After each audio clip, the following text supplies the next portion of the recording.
Servicio de Administración Tributaria. Secretaría de Hacienda y Crédito Público. Programa de formación. Especialidades SAT. Amparo. Maestro Rodrigo Díez. Tema 2. Teoría del amparo. Subtema 2.7. Improcedencia del juicio de amparo. Artículo 73. Parte 1 de 3. Bienvenidos al módulo 2.7, causas de improcedencia en el juicio de amparo. El primer paso al estudiar las causas de improcedencia es definir o saber qué significa la improcedencia.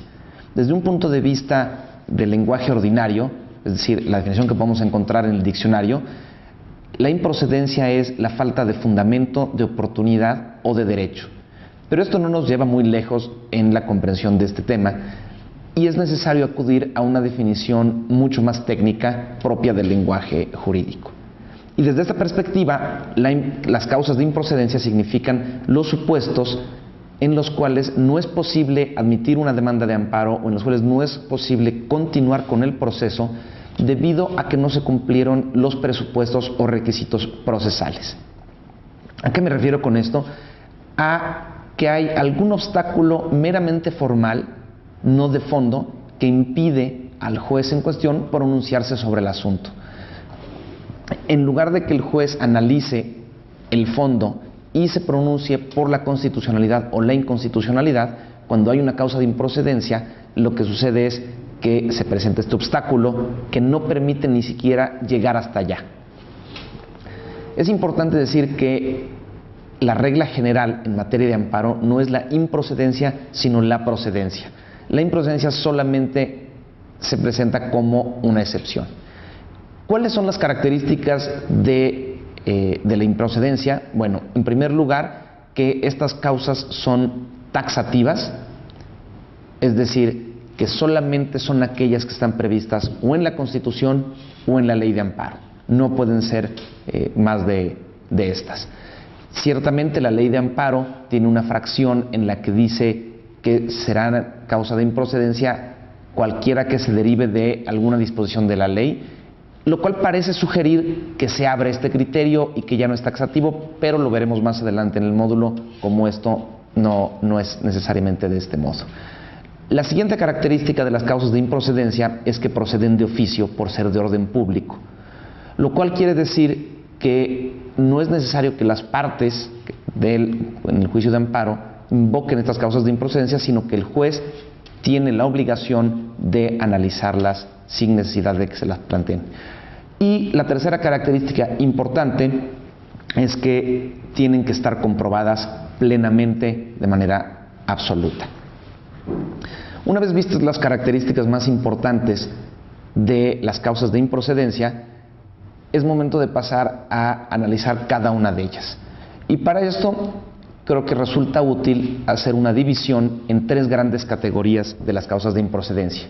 En primer lugar estarían las improcedencias constitucionales, en segundo vienen las legales y por último están las causas de improcedencia que se establecen en la jurisprudencia. Vayamos a la primera de estas tres categorías, causas de improcedencia constitucionales. Aquí podemos ubicar dos causas previstas en la Constitución, pero me gustaría hablar de una tercera que ya no es, pero que sirve como un ejemplo muy claro de cómo funcionan estas causas de improcedencia.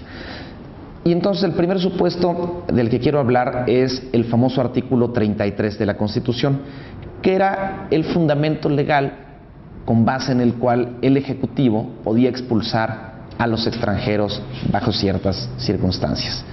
Y hasta antes de una reforma constitucional más o menos reciente, se establecía en este artículo que esta expulsión podía proceder de manera inmediata y sin necesidad de juicio previo, con lo cual se hacía imposible el juicio de amparo. Esto cambió recientemente, como les acabo de comentar, hubo una reforma constitucional y ahora no se puede expulsar a ningún extranjero si no hay audiencia previa. Pero como se ve, a pesar de que ya no es una causa de improcedencia actualmente, creo que deja muy claro la manera en la que operan estos supuestos. El segundo o primero en realidad de las causas de improcedencia constitucionales se refiere a la materia electoral y es que no es posible combatir mediante amparo la declaración de validez, la entrega de constancias o las asignaciones de diputados y senadores. Esto forzosamente se tiene que combatir ante el Tribunal Electoral del Poder Judicial de la Federación, por lo cual no es procedente el amparo. Y la segunda causa de improcedencia de la Constitución, o que están previstas en la Constitución, es el juicio político y la declaración de procedencia. El juicio político es un procedimiento en contra de ciertos servidores públicos de importancia, de gran relevancia, diputados y senadores, ministros de la Suprema Corte, consejeros de la Judicatura, cuando llevan a cabo actos que redundan en perjuicio de los intereses fundamentales, de los intereses públicos fundamentales. Y este procedimiento se divide en dos etapas. En la primera, la Cámara de Diputados actúa como Cámara acusadora y en la segunda, la Cámara de Senadores actúa como jurado de sentencia. Las sanciones que se establecen en un juicio político no son de naturaleza penal, no se impone una pena. La sanción es política, como lo dice su nombre, y por eso es que las causas o los supuestos que dan origen a un juicio político son tan abiertos como los actos u omisiones que pudieran ir en perjuicio de los intereses fundamentales. ¿Cuáles son las sanciones que pueden derivarse de un juicio político? La inhabilitación y la destitución del servidor público en cuestión, y esto no se puede combatir mediante el juicio de amparo. Lo mismo ocurre con la declaración de procedencia, que es un procedimiento también contra ciertos servidores públicos de gran relevancia. Pensemos de nuevo en el caso de los diputados o senadores del Congreso de la Unión, en el jefe de gobierno del Distrito Federal, en el procurador, etcétera, ciertos servidores públicos que están catalogados o nombrados en la Constitución. Y la declaración de procedencia, al contrario del juicio político, solamente en este procedimiento solo participa la Cámara de Diputados. Y el objetivo de la declaración de procedencia es poner a disposición de las autoridades competentes a cierto servidor público de manera que lo puedan juzgar por algún delito que haya cometido durante su gestión como servidor público. Esto comúnmente a la declaración de procedencia se le conoce como el famoso desafuero, pero el nombre no es muy afortunado. Cuando hablamos de desafuero, parecemos estar designando un procedimiento en el que se elimina de manera absoluta el fuero de un servidor público, y esto implicaría ponerlo a disposición de un juez, y este juez podría juzgarlo por cualquier delito que hubiera cometido durante su encargo. Y esto no ocurre de este modo. En la declaración de procedencia, la Cámara de Diputados elimina este obstáculo jurídico, pone a disposición de un juez, y este juez solo puede juzgar a este servidor público por el delito que haya sido objeto de la declaración de procedencia, y nada más. Por esto es que el nombre de desafuero es poco afortunado. Al igual que en el caso político, no procede el juicio de amparo contra la declaración de procedencia.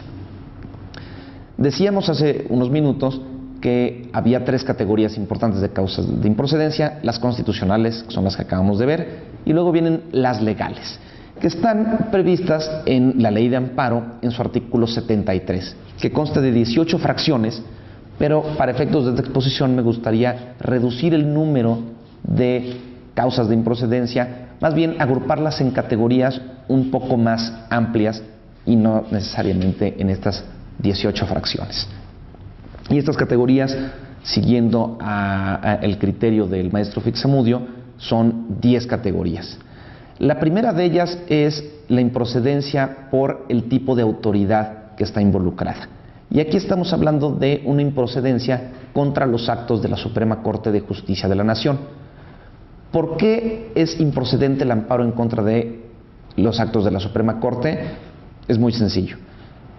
La Corte es el tribunal de última instancia en nuestro país. Si cada vez de que emitiera un acto podemos ampararnos, sería el cuento de nunca acabar. Y para efectos de una adecuada administración de justicia es necesario ponerle un tope a todos los procedimientos. Y, por lo tanto, de manera que podamos evitar este estas vueltas hasta el infinito. En el caso de la Suprema Corte no procede el amparo. La segunda categoría es por la naturaleza de los actos. Y aquí podemos encontrar dos casos agrupados en esta categoría. En primer lugar, serían los actos procedentes del mismo juicio de amparo, es decir, las resoluciones de amparo o en ejecución del mismo, y los actos de naturaleza política. Vamos con el primero de los casos que acabo de mencionar, que son los actos dentro del juicio de amparo. Dentro del juicio de amparo se pueden dar distintas resoluciones, y de manera similar a lo que sucede con la Suprema Corte, no es posible ampararse porque si no sería de nuevo este círculo infinito sin fin. Esto quiere decir que el gobernado queda en estado de indefensión contra actos que se lleven a cabo dentro del juicio de amparo. De ninguna manera. En la ley se prevén recursos muy específicos mediante los cuales es posible combatir los actos que ocurren en el amparo. Por ejemplo, contra la sentencia de amparo procede el recurso de revisión. Contra la resolución que tiene por cumplido el amparo podemos interponer el recurso de inconformidad, etcétera, etcétera. Pero lo importante es saber que no procede el amparo sino estos medios de defensa previstos en la ley. El segundo caso, dentro de esta categoría, de esta segunda categoría, es la improcedencia contra actos de naturaleza política. Y aquí también podemos distinguir dos puntos, o dos casos. El primero se refiere a las declaraciones de los organismos electorales, y el segundo es el de las resoluciones o declaraciones del Congreso o de las legislaturas locales en relación con elección, remoción o suspensión de funcionarios. En el primero de estos, declaración de organismos electorales, pensemos en el siguiente caso. Alguien quiere sacar su credencial para votar con fotografía y la autoridad administrativa le niega, alegando que hay un auto de formal prisión. Pero si esta persona que trata de sacar su credencial de para votar con fotografía goza de libertad bajo fianza, no tiene sentido y puede llegar a obtener su credencial para votar con fotografía. Esto no podría combatirlo mediante el juicio de amparo, sino que tendría que recurrir a alguno de los medios de defensa electorales y combatirlo ante el Tribunal Electoral del Poder Judicial de la Federación. Fin parte 1 de 3.